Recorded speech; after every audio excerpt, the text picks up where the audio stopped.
Students, एक बार फिर से आप सभी का बहुत बहुत स्वागत है इस ज्ञान स्थली यूट्यूब चैनल में। आज की वीडियो में आप सीखेंगे कि स्वर वर्ण क्या होता है। जैसा कि पिछले वीडियो में हमने बताया कि वर्ण कितने प्रकार के हैं, क्या होता है, ये सारी चीज़ें मैंने पिछले वीडियो में बता चुका हूँ। और आज के वीडियो में आप सीखेंगे कि स्वर वर्ण क्या है एक्चुअली। ठीक है, तो चलिए वीडियो स्टार्ट करते हैं। और जैसा कि मैंने पहले भी वीडियो में बताया था कि आप जब भी मेरा वीडियो आप देखते हैं हिंदी व्याकरण के, तो आपको कॉपी और पेन लेके बैठना चाहिए, राइट। तो चलिए स्टार्ट करिए। तो है स्वर वर्ण किसे कहते हैं। ठीक है, स्वर वर्ण जिस वर्ण का उच्चारण किसी अन्य वर्ण की सहायता के बिना हो, ठीक है, उसे क्या कहते हैं, स्वर वर्ण कहते हैं। जिस वर्ण का उच्चारण किसी अन्य वर्ण की सहायता के बिना हो उसे क्या कहते हैं, स्वर वर्ण। जैसे आ, ई, ऊ, है ना, ये सारे क्या हमारे स्वर वर्ण। जब भी हम बोलते हैं तो मुंह का कोई भी भाग उसमें हिस्सा नहीं लेता है, वो सारा वर्ण क्या होता है, स्वर वर्ण होता है। ठीक है, और जिसमें हिस्सा ले ले तो समझ आइए वो स्वर नहीं है। ठीक है, तो स्वर वर्ण कितने हैं टोटल 11 स्वर वर्ण। जैसे आ, हर्षई, दीर्घई, हर्षऊ, दीर्घऊ, री, ए, ऐ, ओ, औ, ये सारे हमारे क्या स्वर वर्ण। यानी स्वर वर्ण की संख्या कितनी, तो स्वर वर्ण की संख्या है टोटल 11। आपको याद रखना है स्वर वर्ण की संख्या कितनी, अगर एग्जाम में आ गए तो स्वर वर्ण की संख्या 11। अब आगे बढ़ते हैं। ठीक है, ये आपको समझ में आ गया, नोट करते हुए चलिए प्लीज। हाँ, अब आगे कि स्वर वर्ण के कितने प्रकार हैं। तो स्वर वर्ण के मुख्यतः जो होते हैं वो 2 प्रकार होते हैं। कितने, 2। याद रखना है स्वर वर्ण कितने प्रकार के, 2 प्रकार के। पहला स्वर कौन सा स्वर, तो पहला स्वर हो जाएगा हमारा हर्ष स्वर। ठीक है, और दूसरा स्वर क्या हो जाएगा हमारा दीर्घ स्वर। तो आपको याद करना है, नोट करते जाना है कि हर्ष स्वर और दीर्घ स्वर 2 प्रकार के स्वर। तो हर्ष स्वर किसे कहते हैं, तो बोला गया कि जिस स्वर के उच्चारण में कम समय लगे उसे क्या कहेंगे, हर्ष स्वर कहेंगे। ठीक है, लेकिन जैसे ही उससे दुगना समय लगे तो क्या कहेंगे, उसे दीर्घ स्वर कहेंगे। जैसे यहाँ पे लिखा हुआ है। आप बोलेंगे सर ये दुगना समय कम समय क्या होता है। जैसे कि मान लो आपने यहाँ पे अभी क्या पढ़ा, जैसे इसको आ पढ़ेंगे, लेकिन इसको अगर पढ़ेंगे तो बोलेंगे आ, लंबा करके पढ़ेंगे, तो लंबा मतलब दीर्घ, है ना, बड़ा करके पढ़ेंगे। उसी तरीके से हो गया क्या ई, और ये हो गया ई, है ना। तो ये समझना है आपको। तो हर्षई और दीर्घ, इसीलिए तो ये क्या हो गया हर्ष और ये क्या हो गया दीर्घ। हर्ष का मतलब छोटा और दीर्घ का मतलब बड़ा। तो देखिए लिखा हुआ है ये हर्षई, हर्षऊ और री, ये चारों स्वर जो है हमारे क्या है, हर्ष स्वर। और इसे ही क्या, कौन सा स्वर नाम दिया, इसे बोला गया मूल स्वर भी इसी को कहा जाता है। ठीक है, अगर क्वेश्चन पूछे आपसे कोई कि बताओ मूल स्वर किसे कहते हैं, तो हर्ष स्वर को मूल स्वर कहते हैं। और होते कितने, तो होते हैं 4। ये क्लियर। अब आगे आइए, दीर्घ स्वर। जिस स्वर के उच्चारण में हर्ष स्वर से दुगना समय लगे, यानी इससे दुगना, उसे क्या कहेंगे हम, उसे कहेंगे दीर्घ स्वर। कौन, आ, ई, ऊ, ए, ऐ, ओ, औ। समझ आया। तो ये सारे हमारे क्या है, ये सारे हमारे हैं दीर्घ स्वर। ठीक है, समझ में आ रहा होगा। तो किस स्वर को हर्ष स्वर कहेंगे, मूल स्वर को। हर्ष स्वर कितने होते हैं, 4। कौन कौन, अ, हर्षई, हर्षऊ और री। और दीर्घ स्वर कौन कौन है बताइए, आ, दीर्घई, दीर्घऊ, ए, ऐ, ओ, औ, ये सारे दीर्घ है, आपको याद रखना है। ठीक है, वर्ण कितने प्रकार के, 2 प्रकार के। कौन कौन, स्वर वर्ण और व्यंजन वर्ण। स्वर वर्ण कितने प्रकार के, 2 प्रकार के। कौन कौन, हर्ष स्वर और दीर्घ स्वर। ठीक है, तो चलिए अब थोड़ा सा इसका आगे सीखते हैं, है ना। इसको मैं पहले मिटा दूं, तब तक आप लिखिए। तो लिखा गया सारा। अब देखिए इसको समझिए।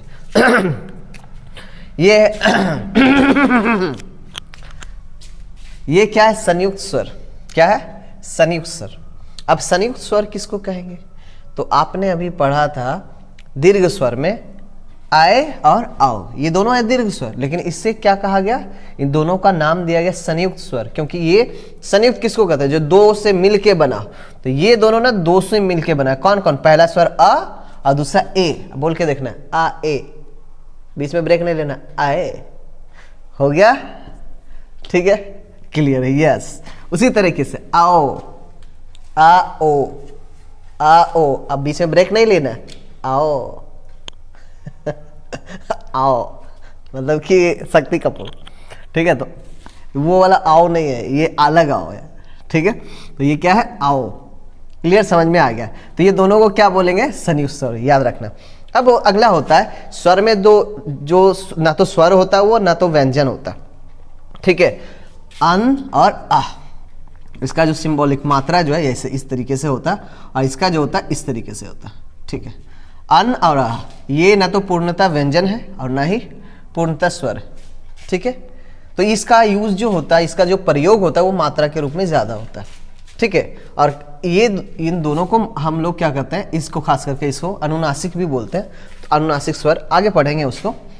तो इसको याद रखना है कि अयोगवा वर्ण किसको कहते हैं? जो स्वर 11 है ना, तो टोटल जब काउंट करिएगा पूरा लिख के तो 13 होगा, लेकिन 11 तक ही आपको स्वर समझना है। और ये दोनों क्या हो जाएगा? ये दोनों हो जाएगा आपका अयोगवा वर्ण, याद रखना हमेशा। चलिए आगे बढ़ते हैं। ठीक है, अब आ गया हमारा एक और इंटरेस्टिंग चीज है। ठीक है, प्लुत स्वर है ना। प्लुत स्वर क्या होता है? लिख दिए साफ साफ, इसीलिए कि कम समय लगे आपका। तो जिस स्वर के उच्चारण में दीर्घ स्वर से भी ज्यादा समय लगे उसे क्या कहेंगे? उसे कहेंगे प्लुत स्वर। दीर्घ से भी ज्यादा, जैसे मान लो अभी एक चीज वहां पे छोड़े थे हम, क्यों? अब यहाँ पे समझना है आपको। ठीक है, यहाँ पे एग्जाम्पल समझते हैं। हम लिखते हैं क्या? खीर, क्या बोलेंगे? खीर। लेकिन इसमें अगर हर्षी कर लगा दो तो क्या हो जाएगा? खीर। क्या हो जाएगा? खीर। क्यों? इसमें लंबा समय दिए, क्योंकि इसमें दीर्घ स्वर लगा, और इसमें क्या लगा?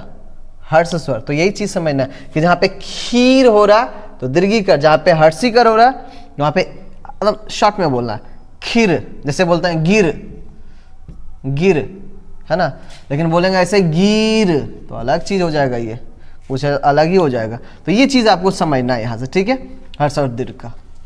तो आई होप समझ में आया होगा आपको। तो प्लुत स्वर में क्या, इन दोनों से भी ज्यादा समय, यानी दीर्घ से भी ज्यादा समय।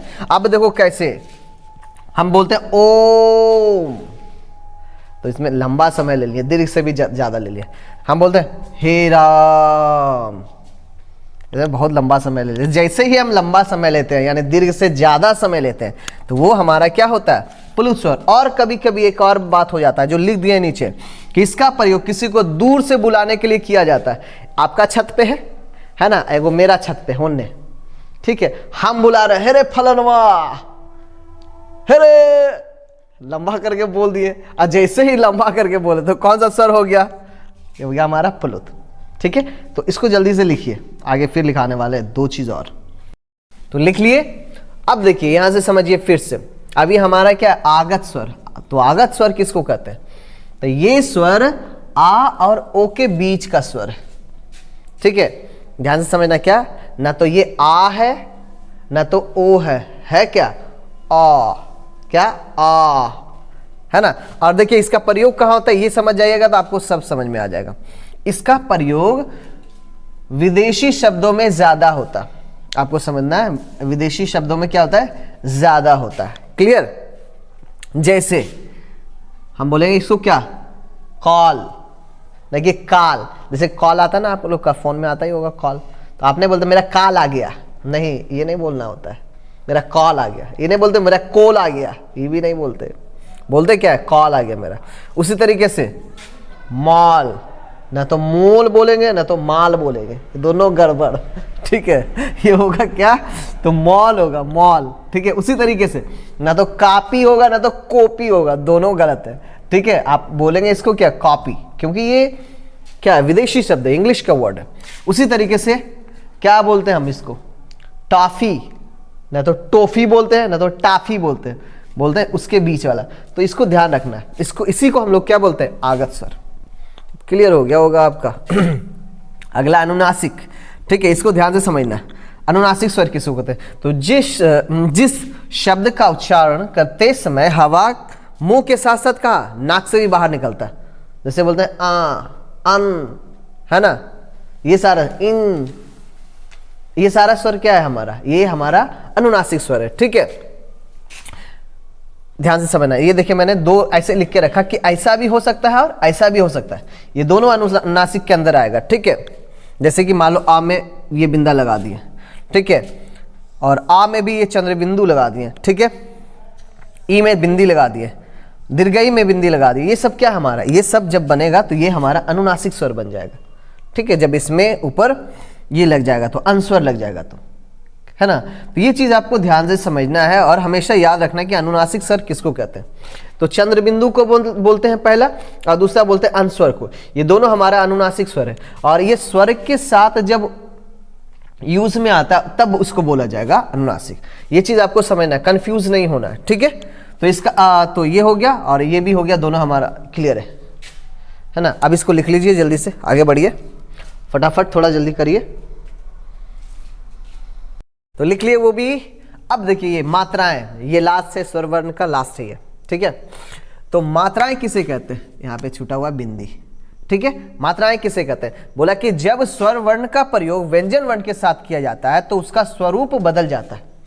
तो जब स्वर वर्ण का स्वरूप बदल जाता है व्यंजन के साथ, तो उस समय वो क्या कहलाता है, उस समय वो मात्रा कहलाता है। ये सब आकर, हर्षी कर, दीर्घी कर, हर्षु कर, दीर्घु कर, री कर, ए कर, आई कर, ओ कर, अनुस्वर, विसर्ग, ये सारा कहलाता है। जैसे कि मान लो आप लिख रहे हैं खीर, क्या लिख रहे हैं, खीर, ये सही है, नहीं, गलत है, आप खीर लिख दिए, लिखना था क्या खीर, तो कौन सा लिखेंगे ई, तब यहां पे आपको क्या स्वर का दूसरा रूप लगाना पड़ेगा। स्वर का दो रूप समझ में आया ना, एक मात्रा होता है, एक स्वर वर्ण होता है, तो ये स्वर का रूप है अलग।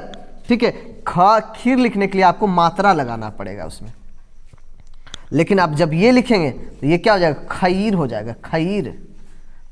क्या आप खीर खाएंगे, बोलिएगा नहीं, हम तो खीर खाएंगे। ये तो ये हो गया सही और ये हो गया क्या, गलत। तो आज के लिए बस इतना ही, नेक्स्ट वीडियो में मिलते हैं फिर से।